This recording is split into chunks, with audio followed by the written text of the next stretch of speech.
Hello from Axiom Space Mission Control in Houston, Texas. I'm Sonia Gavankar-McKay. Today is Flight Day 8, and this is our 6th mission update of the Axiom Mission 2 currently underway on the International Space Station. The AX-2 crew successfully completed the last full day of science and outreach engagements. Today, Peggy executed another run of the Axiom Space Comm System Technology demonstration, testing communications with the ground team. She also performed space tissue and regeneration research in the Life Sciences glove box. John performed the final iteration of the MIT skin suit exercises and spoke with the MIT Media Lab. Rihanna had another day of operations supporting the RNA response payload and participated in the Biodata NIRS project. Finally, Ali worked with the Biodata ultrasound scan and supported odor visualization operations. Here we see a clip of Ali and Rihanna conducting a live STEAM event with the NanoRex space kite payload, as they demonstrated the aerodynamic behavior of the kite in microgravity. They shared this on-orbit experience with thousands of students on the ground as part of the Saudi Education Outreach Program. And here we see Peggy being interviewed on ABC News, where she explains that space is not just a destination, it's where she feels most at home. And then we have Rihanna taking a break from the Life Sciences glove box, enjoying a moment inside the Japanese module, also known as the GEM. And finally, the entire AX-2 crew had a unique opportunity to conduct a live science briefing with the Axiom Space chief scientist, Dr. Lucy Lowe, and talk details about how some of the research and technology demonstrations they have participated in over the last several days. The results of the crew's research efforts have the potential to drive scientific breakthroughs back on Earth for the benefit of all humanity. And you can watch the entire AX-2 onboard science briefing on our website at axiomspace.com. And now Dr. Lowe talks with Dr. Catriona Jameson from the Sanford Stem Cell Institute about the Cancer in Low Earth Orbit research, a follow-on project from the science that was conducted during the AX-1 mission. Hi, Dr. Jameson. Thank you so much for joining us today and to tell us about the cancer in low Earth orbit and some other projects that your team is doing on AX-2. So what can you tell us about these projects, and what is it that we're learning about cancer and understanding the disease so that we can understand how we can treat patients here on Earth, for example? Well, thank you so much, Dr. Lowe, and to your whole Axiom team for inviting us to join you and your team on the International Space Station for really a historic set of experiments here. Historic for many reasons, but particularly because we're testing how cancer clones itself and how space recapitulates aspects of severe stress on the ground. So, as you know, on Earth, we're, unfortunately exposed to life stressors as they come along. And that predisposes to activating cancer enzymes that mutate our stem cells. And those cells can give rise to cancer's capacity to clone itself. And so when cancer can clone itself and it doesn't stop, that's a big problem when it comes to drug resistance and recurrence of cancer, which is the #1 cause of death due to cancer. It's not the original diagnosis usually, it's when cancer comes back. So we're trying to understand how cancer comes back and stop it in its tracks. And we're using space as a unique environment to be able to do that. Fantastic. So what kind of cancers are you actually studying on the AX-2 mission? Because I know you did some research on AX-1 as well. And I think this is a continuation of some of that research, right? So what are you doing on AX-2, and how is that built on what happened on AX-1?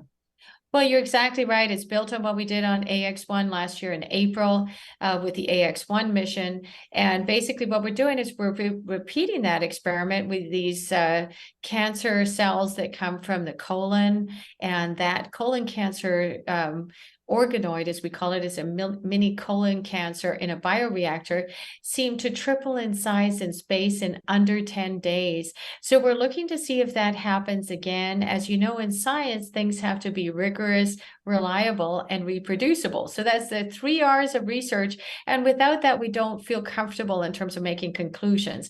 And so this set of experiments is allowing us to test that again. We're also testing to see if leukemia, these TF1A leukemic cells, also activate a cancer cloning gene called ADAR1. ADAR has been on our radar for a while. We discovered that was activated in the last launch in leukemia, so we're testing that again. And then we're also studying a different kind of cancer, breast cancer.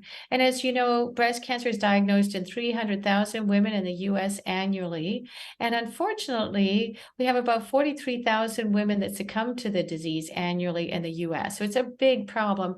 So we're really trying to understand how cancer invades and spreads to other parts of the body by understanding how cancer puts on this capacity to clone itself, but also this cloaking shield, like a Klingon spaceship. Oh, And so we're wow.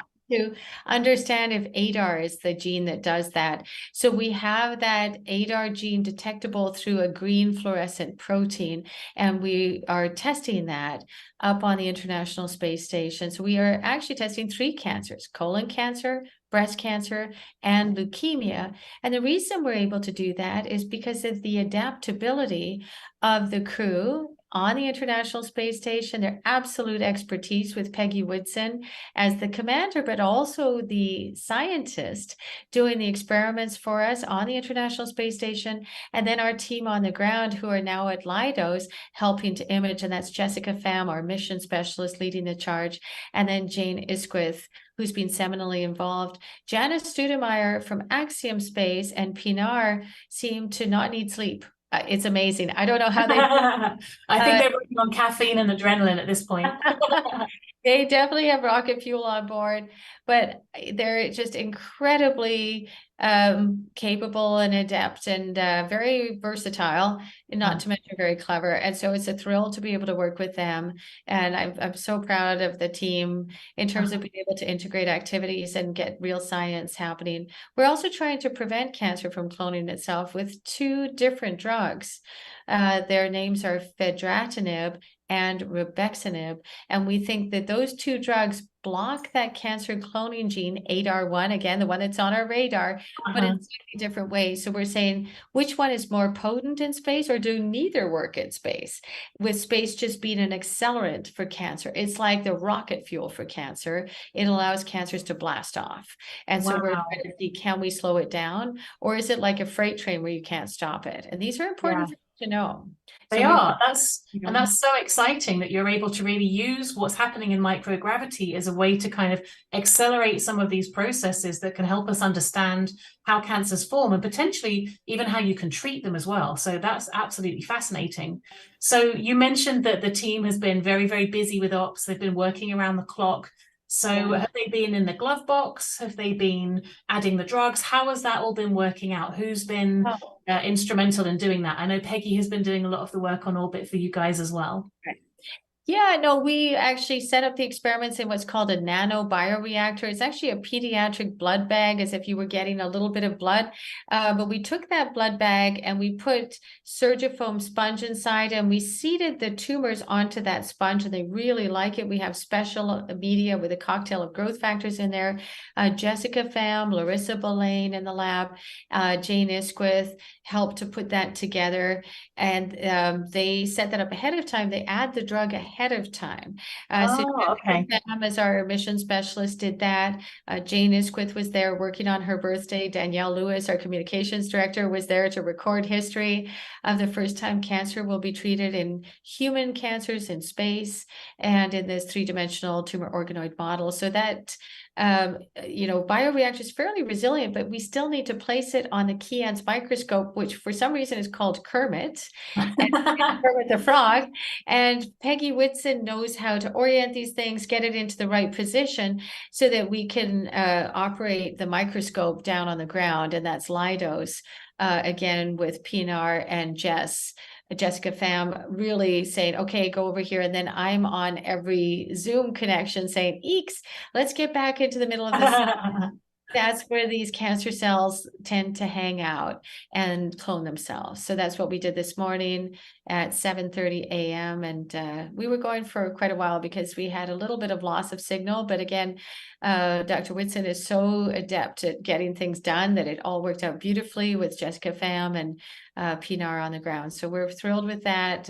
Janice Studemeyer was also on the calls. We have a better sense of timing and just when we really need to move on, because we can get stuck imaging and then go, we didn't do the control.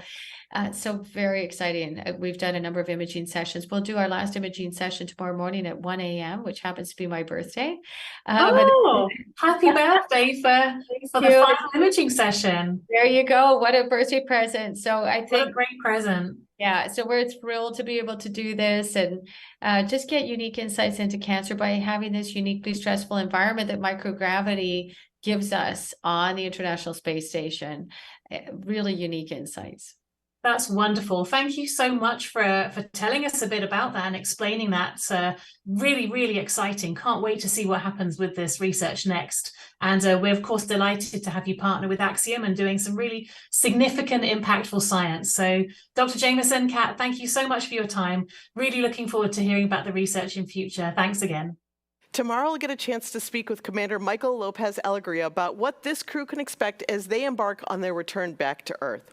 And as we look ahead, the crew will spend the majority of their time tomorrow packing the return cargo and preparing for undocking, which is currently scheduled for May 31st.